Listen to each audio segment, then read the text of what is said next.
Hey guys, and welcome back to Hoosier Hardware, and this video is really more for beginners to PC building. Let's pretend for a second you've decided to build a computer and you're not really well acquainted with different PC components and you want an easy place to start, in which case I would recommend actually looking at cases. Now there are a couple of considerations to take into account when you're looking at cases, especially if you're starting with the PC case as the first building block of a system. Number one, what kind of GPU do you anticipate putting in one of these things? If you're looking at a large GPU, then obviously you're gonna need to get a case that can accommodate those larger GPU sizes. So I'm gonna be sticking mostly to micro ATX cases here because in my mind, they combine a lot of the best of all worlds. First off, micro ATX motherboards are relatively cheap, just in general. Obviously, a micro ATX case is gonna limit you to that micro ATX or mini ITX form factor on your motherboard because you won't be able to fit a full-size ATX motherboard in there. But also the other bit here is micro ATX motherboards being cheaper, they don't really skimp out for the most part on features that an average consumer is gonna be using. A lot of people that are just putting together a gaming PC, you're really only looking at a GPU to fill up one of those PCIe by 16 slots, and then micro ATX motherboards often do give you another 1 or 2 slots that you can add in some other add-in cards, things like Wi-Fi cards or maybe capture cards that you can put into your system, whereas a mini ITX system really just gives you that one PCIe by 16 slot for GPU, doesn't really give you a lot of flexibility. In my mind, micro ATX does, and it gives you a cheaper price in general than full-size ATX components. Now, with all that in mind, we are gonna look at some full-size ATX cases because the great thing about some of these form factors is that an ATX case can fit a micro ATX motherboard, micro ATX can fit mini ITX. Obviously, it doesn't go back the other direction. Mini ITX can't fit micro ATX or full-size ATX, but there is compatibility down the line if you get a case that's just larger than the component form factor you're putting into it, specifically the motherboard, you're still gonna be in good shape. Your case just might look a little bit empty on the inside.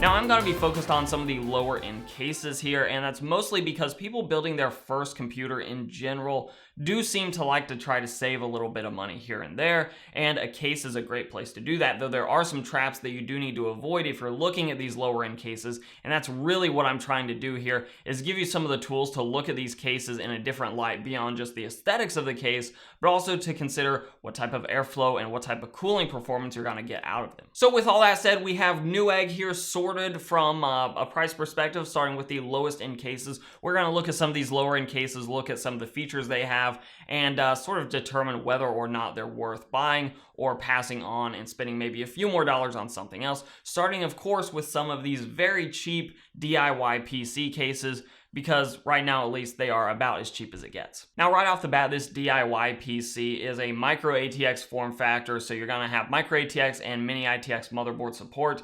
And one thing to keep definitely in mind on Newegg is the shipping prices do vary pretty wildly by case, so you are gonna wanna keep an eye on that and add that. So what we're really looking at here is about a $30 case, which isn't bad. You can definitely do cheaper if you look on some other sites and look around the internet in general. I'm just using Newegg because they have the best sort features in my mind out there for things like PC cases. But one of the other nice things about Newegg is they give us some nice pictures. So if we click these 3 dots, we can start to cycle through some of these pictures and look at what we have in this case. And the first thing that I do like right off the bat is we have a front intake fan and we have a nice mesh there. So looks like we have some decent airflow that's likely being pulled in through that case. We also have some bubbled out sides on both side panels, it looks like, so we may have a little bit of cable management available to us behind the motherboard tray, though it definitely doesn't look like there's much going on there. Cycling around to the inside of the case, we do have a second fan in the back, so we should have decent airflow. And keep in mind, with a power supply mounted on the top, the power supply is gonna also act as an exhaust fan where it pulls the air from inside the case and exhausts it out the back of the case. So effectively, we're gonna have 2 exhaust fans going in that sort of back end of the case. And we have this bracket here that mounts hard drives and SSDs, and it looks like it just I just moved to the wrong picture, but it looks like it just uses regular Phillips head screws to mount. So I think we are going to be able to remove that bracket, which would make GPU installation very easy. And then you can reinstall that bracket with the SSDs or hard drives put onto that. Now, that is going to complicate cable management quite severely in this sort of region in the middle of the case when you're actually building. However, again, airflow looks like it should be decent in this case with those two fans, and with the addition of fans on the CPU and on the GPU, there's going to be a lot of air movement, at least in the case, and it does seem like it should be able to get rid of a lot of air. My only concern with airflow is if you have a non-blower style cooler here on the bottom end of this case, I could see a situation where warm air is getting trapped sort of under that GPU because all the exhaust is above it, and there may not be a lot of wiggle room around the GPU for that air to make its way up. So there may be a little bit warmer section at the bottom of the case depending on the size of your GPU, but it is something to keep in mind.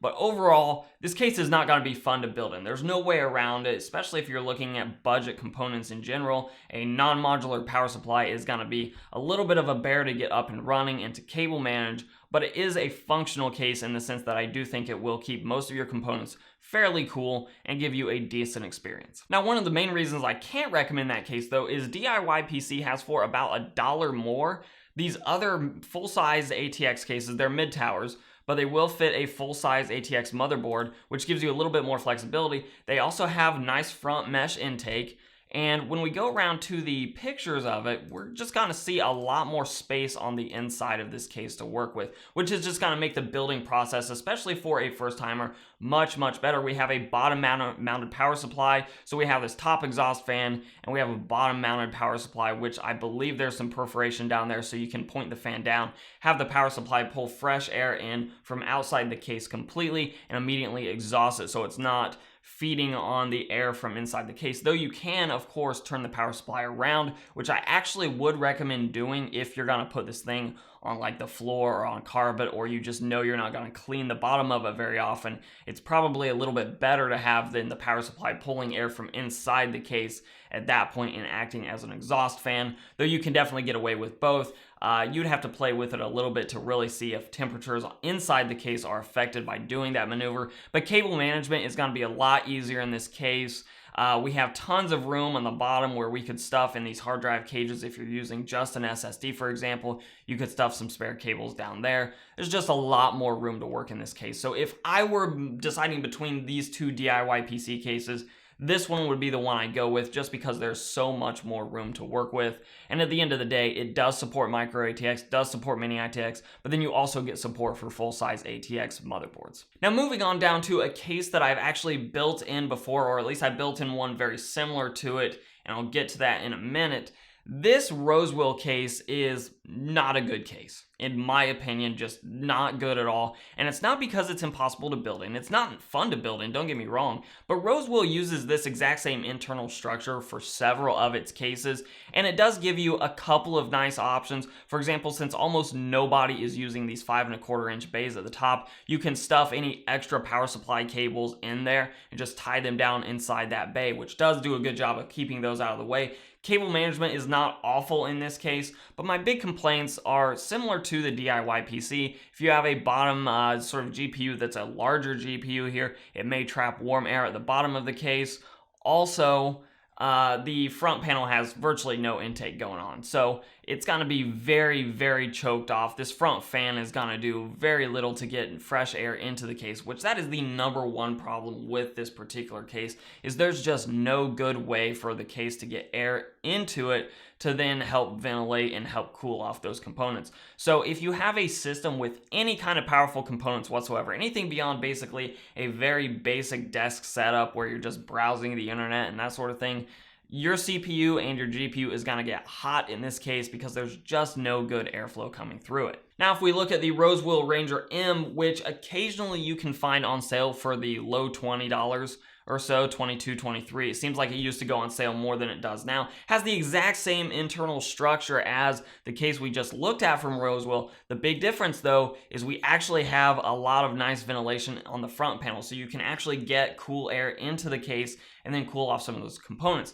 Now, still standing is the problem with the GPU. Does tend to get a little bit warm because there's not any airflow going on the bottom end of the case, especially if you have a very large GPU preventing that air from escaping to the top end into the case. But this is a much better iteration of the layout here, because even though we have the same internal layout here, we do have that front panel ventilation, which the big takeaway here that I'm trying to get at is if you're looking for a cheap case, there are cases with good airflow. You just have to seek them out, because a lot of these cheaper cases have really terrible airflow. And you can sort of really see that as you start scrolling down some of these cheaper cases. This Rose will, get on down here. This HEC case looks like it probably has pretty bad airflow. This DIY PC probably has pretty bad airflow. This other HEC probably has pretty bad airflow. Same thing with this Rose will, though it does have some side intakes, probably at least doesn't look like it might be enough. This Rosewell has bad airflow. This DIY PC looks like it has solid airflow. And then we get on down, some more of these DIY PC cases do have really solid airflow. I've worked in this Ranger, or rather this Rosewell case in particular, the FBM X1. It's terrible. Everything is hot inside of that chassis, so don't get that one. Even if the price seems right, it's just terrible airflow. So a lot of these cheaper cases do have really bad airflow, but there are some of these better options that do have really solid airflow as well. And those are the ones that you have to seek out, at least in my mind, if you're building on a budget and you're looking for the cheapest case possible. You can definitely get something functional at these lower prices. You just have to be willing to look for that ventilation and looking for a good layout that's gonna fit your needs as you start to put your system together. So I know this video has been a little bit rambling. I know I've sort of rambled on about these cases, which is not by any means the most exciting idea behind PC building. A lot of times you're not even really considering the case until the end, but if you are starting with the case, those are some of the things to look for. Look for a good layout that allows you to have a full-size GPU without too many space problems, not too many issues fitting the GPU in the case, which most of these cases that I looked at would have no problem fitting pretty much any GPU in there you wanted. And then also look for something with good ventilation, look for something at a good price. If you find all those things combined together, you're gonna probably have a decent experience building, but once it's built and you close up the side panel, it's gonna have solid cooling and you're not really gonna have to worry about temperatures, provided again you get that airflow. But of course I do wanna hear from you guys. Do you have a go-to budget case? This is a place where we could definitely help out some newbie builders that are trying to get into PC building. If you have a go-to case, post the link in the description down below. I'm sure it'll be flagged as spam and that sort of thing, but I'll go ahead and approve those when I get around to it, so we can have some links in that description to some good airflow cases, some good budget cases to get people off the ground and running to get people off and running into building their first PCs, and that'll give a good resource for those people. But otherwise, if you like the video, give it a like, share, subscribe, comment. All those things are very helpful to the channel. You can follow me on Instagram and on Twitter at Hoosier Hardware. And as always, I'll see you guys in the next video.